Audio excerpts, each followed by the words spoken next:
Hello friends, स्वागत है आप सभी का आपके अपने यूट्यूब चैनल नॉलेज हैकर्स में। आज हम एक ऐसे व्यक्तित्व के बारे में देखने वाले हैं, एक ऐसे वीर योद्धा के बारे में जानने वाले हैं जिन्होंने मुगलों को हिलाकर रख दिया था। जब उनका जन्म हुआ उस वक्त भारत में मुगलों की सत्ता थी, मुगल भारत में शासन कर रहे थे।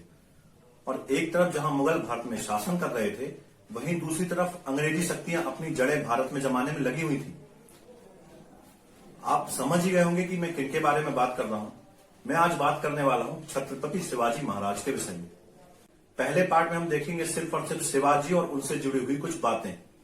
दूसरे पार्ट में हम बात करेंगे शिवाजी के वंशज और पेशवाओं के बारे में। पहले तो देखिए, बाकी चीजें हम स्टार्ट करें तो सबसे पहले तो आपको वो चीजें पढ़ा दूंगा जो कि हम शिवाजी के नाम से रिलेट करके पढ़ सकते हैं। उसके बाद हम देखेंगे कि शिवाजी की पारिवारिक पृष्ठभूमि क्या थी, सामान्य जानकारी उनके बारे में। उसके बाद हम उनके सैन्य अभियान देखेंगे। उसके बाद हम देखेंगे कि उन्होंने कौन कौन से कर लगाए, कौन कौन सी सेनाएं उनके पास थी। ये देखेंगे कि उनकी प्रशासनिक व्यवस्था क्या थी, उनके मंत्रिमंडल में कितने लोग थे और उन्हें क्या क्या कहा जाता था। इतना सारा कुछ हम आज के इस वीडियो में पढ़ने वाले हैं। तो सबसे पहले तो मैं आपको ये बता दूं कि शिवाजी के नाम से रिलेट करते हुए हम कौन कौन सी चीजें पढ़ सकते हैं। तो अगर ध्यान से आप शिवाजी का नाम पढ़ें तो वो सा से स्टार्ट होता है, और यदि हम इंग्लिश लेटर की बात करें तो वो एस से स्टार्ट होता है। तो सा और एस से रिलेट करते हुए हम कुछ चीजें देखेंगे जिससे हम शिवाजी से रिलेटेड कुछ टर्म याद कर सकें। तो चलिए सबसे पहले हम बात करते हैं शिवाजी का जन्म। तो जन्म हुआ था शिवाजी का 1627 में। देखिए 16 में भी हमें सा देखने को मिल रहा है और 27 में भी हमें सा देखने को मिल रहा है। तो जन्म हुआ था 1627 में। दिन था सोमवार का। जन्म स्थान था शिवनेर दुर्ग, जो कि महाराष्ट्र में पुणे के निकट स्थित है। तो देखिए कैसे सा से चीजें रिलेट होती जा रही हैं। अब उनके गुरु थे समर्थ गुरु रामदास। उनकी पत्नियां थी, वैसे तो उनकी 8 पत्नियां थी, लेकिन 2 पत्नियों के बारे में पूछा जाता तो मैं आपको उनके नाम बताता हूं। तो उनकी एक पत्नी थी, जो पहली पत्नी थी साईबाई निम्बालकर, जो कि उनकी पहली पत्नी थी, और दूसरी थी सायरोबाई। फिर हम चले उनके पुत्रों पर। तो उनके पुत्रों का नाम था संभाजी और एक का नाम था राजा राम। तो देखिए इस तरीके से हमने सा से कितने नाम रिलेट कर दिए। अब अगर हम सैन्य अभियान की तरफ आगे बढ़े तो उनका जो सबसे पहला सैन्य अभियान था वो था शाह के विरुद्ध, जिसका पूरा नाम था यूसुफ आदिल शाह। अगर हम पहले जीत की बात करें तो उन्होंने जो पहला किला जीता था वो था सिंहगढ़ का किला। इसके बाद आगे चलकर उन्होंने शाइस्ता खां से युद्ध किया। तो इस टाइप से हम सा से रिलेट करके ये चीजें हम याद कर सकते हैं। उसके बाद उनके दरबार में विदेश मंत्री हुआ करते थे और जिसे उस समय सुमंत कहते थे। उन्होंने एक टैक्स लगाया हुआ था जिसका नाम था सरदेशमुख। उनकी सेना थी घुड़सवार सेना, जिसको सिलहदार सेना कहा जाता था। तो इतनी सारी चीजें हम सा से रिलेट करके याद कर सकते हैं। ये हमने सा से रिलेशन देख लिया चीजों का। अब हम क्या करते हैं, अब हम देखते हैं क्रमबद्ध तरीके से शिवाजी के बारे में जानकारी। तो सबसे पहले हम शिवाजी के बारे में सामान्य जानकारी प्राप्त कर लेते हैं। तो देखिए शिवाजी का जो जन्म था वो हुआ था 1627 में। दिन था सोमवार का। जन्म स्थान मैं आपको बता चुका हूं, शिवनेर का दुर्ग, जो कि महाराष्ट्र में पुणे के निकट स्थित है। उसके बाद अगर हम पिताजी की बात करें तो शिवाजी के पिताजी का नाम था शाहजी भोसले, माताजी का नाम था जीजाबाई। शिवाजी के 2 गुरु थे। एक गुरु जिन्होंने उन्हें राजनीति की शिक्षा दी, जो उनके राजनीतिक गुरु कहलाए, और दूसरे गुरु जिन्होंने उन्हें आध्यात्म की शिक्षा दी, जो उनके आध्यात्मिक गुरु कहलाए। तो राजनीतिक गुरु की बात करें तो देखिए राजनीति का मतलब राजनीति की शिक्षा हमें कौन दे सकता है, जिसके पास अनुभव बहुत ज्यादा हो। और हमारे घर में सबसे ज्यादा अनुभव किसके पास होता है, दादाजी के पास। तो इससे रिलेट करके आप याद कर सकते हैं कि शिवाजी के जो राजनीतिक गुरु थे उनका नाम था दादाजी कोणदेव। अब हम आध्यात्मिक गुरु पर आए तो मैंने आपको एक गुरु का नाम बताया था सा से रिलेट करके, समर्थ गुरु रामदास। तो समर्थ गुरु रामदास ही शिवाजी के आध्यात्मिक गुरु थे। अब शिवाजी की पत्नियों की बात करें तो उनकी पहली पत्नी थी साईबाई निम्बालकर, जिनसे उनका विवाह सन 1640 में हुआ था। उनकी दूसरी पत्नी थी सायरोबाई। ये 2 पत्नियों के बारे में एग्जाम में पूछा जा चुका है, पूछा जाता है, इसलिए मैं आपको इनके बारे में बता रहा हूं। अब हम बात करें शिवाजी के पुत्रों की। तो शिवाजी के 2 पुत्र थे। एक थे संभाजी जो कि बड़े पुत्र थे, और दूसरे थे राजा राम जो कि छोटे पुत्र थे। तो ये हो गए शिवाजी की पारिवारिक पृष्ठभूमि। एक बार फिर से देख लें। जन्म 1627, दिन सोमवार, स्थान शिवनेर दुर्ग।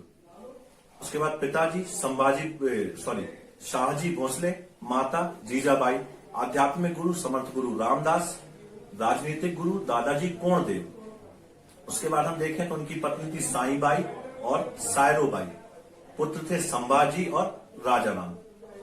तो ये उनकी सारी पारिवारिक पृष्ठभूमि हो जाती है। अब हम बात करते हैं, उन्हें एक युद्ध पद्धति का जनक थे, जनक माना जाता था उन्हें एक युद्ध पद्धति का। उस युद्ध पद्धति का नाम आपने सुना होगा, उस युद्ध पद्धति का नाम है गुरिल्ला युद्ध पद्धति। गुरिल्ला युद्ध पद्धति के जनक माने जाते थे शिवाजी। गुरिल्ला युद्ध पद्धति के बारे में मैं आपको थोड़ा सा बता देता हूं कि गुरिल्ला युद्ध पद्धति को हम छापेमार युद्ध पद्धति भी कहते हैं। इसमें एक्चुअल में होता क्या था कि जो शिवाजी थे, दुश्मनों के सामने अपनी सारी सेना खड़ी ना करके कुछ ही सैनिक खड़े करते थे, तो सेना की कुछ टुकड़ियों को जंगलों में या पीछे कहीं छुपा दिया जाता था और वे सेना दुश्मन पर पीछे से वार करती थी, या जब युद्ध प्रारंभ हो जाता था तो छिपकर जो सेनाएं वार करती थी। इस प्रकार शिवाजी को बहुत सारे युद्ध जीतने में मदद भी मिली और उन्होंने बहुत सारे युद्ध इस पद्धति का प्रयोग करके जीते भी हैं। शाइस्ता खां से जो उन्होंने युद्ध जीता था वो इसी पद्धति का प्रयोग करके जीता गया था।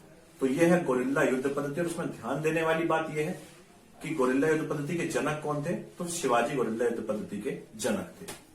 अब हम चलते हैं शिवाजी के सैन्य अभियानों की तरफ। तो शिवाजी का जो पहला सैन्य अभियान था वो था बीजापुर के विरुद्ध, और उस समय जो बीजापुर का शासक था वो था यूसुफ आदिल शाह। और अपनी इस यात्रा में उन्होंने सबसे पहला जो किला जीता था वो था सिंहगढ़ का किला, जिसके बारे में पहले मैं आपको बता चुका हूं। तो सबसे पहले उन्होंने सिंहगढ़ का किला जीता, जो कि जीता गया था सन 1643 में। उसके बाद सन 1644 में उन्होंने तोरण दुर्ग पर हमला किया और उसे भी जीत लिया। इस दुर्ग से उन्हें बहुत सारी धन संपत्ति प्राप्त हुई और इस धन संपत्ति का प्रयोग करके उन्होंने सन 1646 में रायगढ़ दुर्ग की स्थापना की। देखिए, रायगढ़ दुर्ग को पढ़ना इसलिए इंपॉर्टेंट हो जाता है क्योंकि आगे चलकर इसी दुर्ग में शिवाजी का राज्याभिषेक हुआ था। तो 1646 में शिवाजी ने रायगढ़ दुर्ग की स्थापना की और उसके पश्चात सन 1648 में उन्होंने पुरंदर का किला बनाया। कई जगह ये डेट 1652 भी देखने को मिलती है, तो आप ऑप्शन के हिसाब से इसमें आंसर लगा सकते हैं। तो 1648 में उन्होंने पुरंदर का दुर्ग बनाया, और पुरंदर का दुर्ग पढ़ना इसलिए इंपॉर्टेंट है हमारे लिए क्योंकि आगे चलकर आप देखेंगे कि पुरंदर की हमें संधि देखने को मिलती है। तो 1648 में पुरंदर के दुर्ग की स्थापना की। इसके पश्चात फाइनली सन 1626 में शिवाजी ने रायगढ़ को अपनी राजधानी ही बना लिया। और इसी बीच 1656 में ही बीमार हो जाने के कारण जो बीजापुर का शासक था यूसुफ आदिल शाह, उसकी मृत्यु हो गई। अब उसकी मृत्यु के बाद बीजापुर में हुआ क्या कि अराजकता फैल गई। अब बीजापुर का कोई शक्तिशाली शासक ना होने के कारण बीजापुर राज्य कमजोर पड़ गया, और उसको कमजोर होता देख शिवाजी तो पहले से ही बीजापुर पर आक्रमण कर चुके थे। तो अब क्या हुआ कि अब औरंगजेब, जो कि मुगल राजकुमार था उस समय, तो औरंगजेब ने भी बीजापुर पर हमला किया। लेकिन शिवाजी ने उसके मंसूबों को नाकाम करते हुए उल्टा औरंगजेब पर ही हमला कर दिया और उसके खेमे में बहुत ज्यादा लूटपाट मचाई। जब शिवाजी ने औरंगजेब के खेमे में लूटपाट मचाई तो वह इससे बहुत अधिक गुस्सा हो गया और वह शिवाजी पर आक्रमण करना चाहता था। लेकिन शाहजहां के कहने पर उसे ना चाहते हुए भी शिवाजी से संधि करनी पड़ी, और संधि के पश्चात में बीजापुर से वापस आगरा लौट गया। अब बीजापुर पर अकेले शिवाजी ही थे जो बीजापुर पर आक्रमण कर सकते थे। तो शिवाजी को रोकने के लिए बीजापुर के शासक ने, जो कि आदिल शाह के बाद बीजापुर का शासक बना था, उसने आसफ खां को सन 1659 में शिवाजी की हत्या करने के लिए भेजा। और वह शिवाजी से पहुंचकर उसने चालाकी से शिवाजी को संधि के लिए मना लिया, और उसकी योजना थी कि संधि में जब संधि के बहाने में शिवाजी से जब गले मिलेगा तो वह शिवाजी का गला दबा देगा। लेकिन शिवाजी ने उसके इरादों को भांप लिया, और जैसे ही जब संधि के स्थान पर दोनों ने अपनी अपनी सेनाएं छुपाई हुई थी, और जैसे ही उसने संधि के स्थान पर शिवाजी से गले मिलने की कोशिश की, शिवाजी ने अपने बचाव में बाघ नख नाम के एक हथियार से, जो कि बाघ के नाखूनों के समान दिखता था, उसके पेट में घोंप दिया, जिससे उसकी मौके पर ही मृत्यु हो गई। क्योंकि औरंगजेब पहले ही शिवाजी के खिलाफ गुस्से में था, तो 1660 में शिवाजी से युद्ध करने के लिए औरंगजेब ने शाइस्ता खां को भेजा। शाइस्ता खां, जो कि औरंगजेब का मामा था, जब शाइस्ता खां ने शिवाजी पर हमला किया तो अपने युद्ध कौशल दिखाते हुए शिवाजी ने इस युद्ध में गोरिल्ला युद्ध पद्धति का प्रयोग किया, जिसके बारे में पहले मैंने आपको बताया है।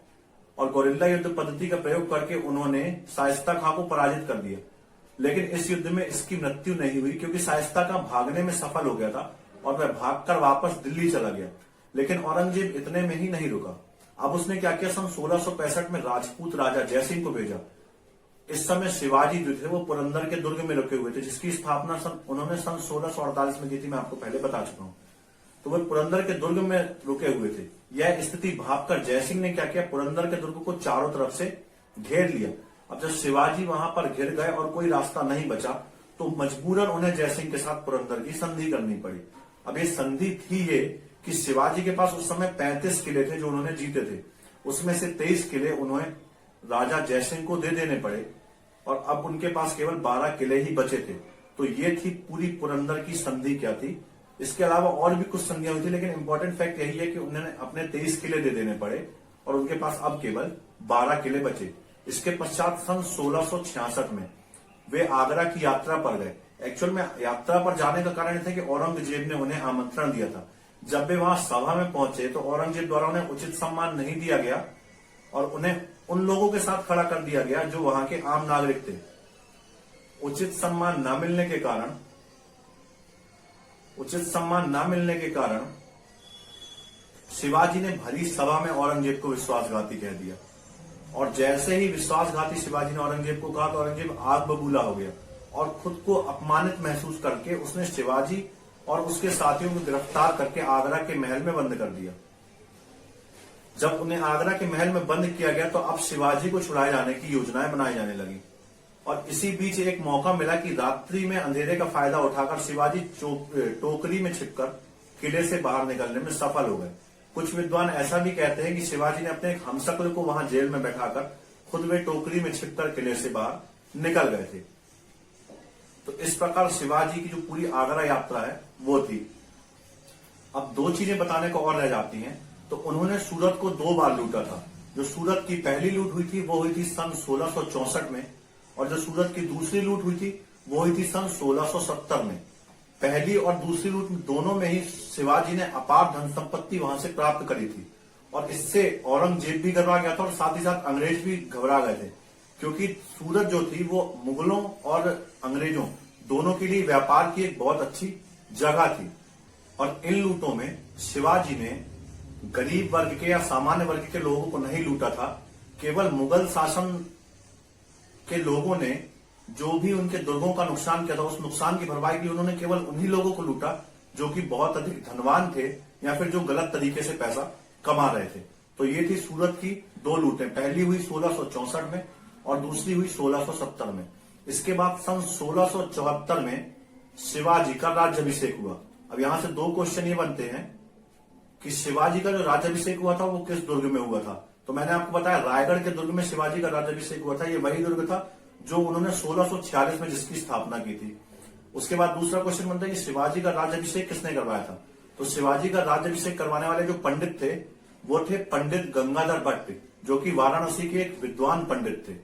तो ये 2 क्वेश्चन हमें यहां से मिलते हैं। इसके पश्चात 1678 में उन्होंने कर्नाटक का अभियान किया और ये उनका आखिरी अभियान था। इसके पश्चात 1680 में शिवाजी की मृत्यु हो गई। तो यह था पूरा शिवाजी का जीवन काल। उनके माता पिता कौन थे, सारी चीजें, और उन्होंने कौन कौन से सैन्य अभियान चलाए, कौन कौन से किले उन्होंने जीते, ये सारी चीजों की जानकारी हमें यहां तक प्राप्त हो जाती है। अब हम देखेंगे शिवाजी की प्रशासनिक व्यवस्था। तो देखिए शिवाजी एक ऐसे साम्राज्य का सपना देखते थे जो कि पूर्णतः हिंदुत्व से परिपूर्ण हो और अपने इस सपने को पूर्ण करने के लिए उन्होंने महाराष्ट्र वाला जो हिस्सा है वहां पर मराठा साम्राज्य की स्थापना की, जो कि प्रशासनिक और धार्मिक सभी तरीके से पूर्णतः हिंदुत्व के विचारों पर आधारित था। अब शिवाजी की जो प्रशासनिक व्यवस्था थी वो 8 मंत्रियों पर टिकी हुई थी और इन 8 मंत्रियों के समूह को कहा जाता था अष्टप्रधान। तो एक इंपॉर्टेंट क्वेश्चन ये बनता है कि जो अष्टप्रधान था वो किनके शासनकाल में था। तो अष्टप्रधान शिवाजी के शासनकाल में थे। अब इन अष्टप्रधान में कौन कौन थे मैं आपको वो बता दूं। तो सबसे पहले थे पेशवा। पेशवा मतलब प्रधानमंत्री या सभी विभागों की जो देखरेख करने वाला प्रधान होता है वो कहलाता था पेशवा।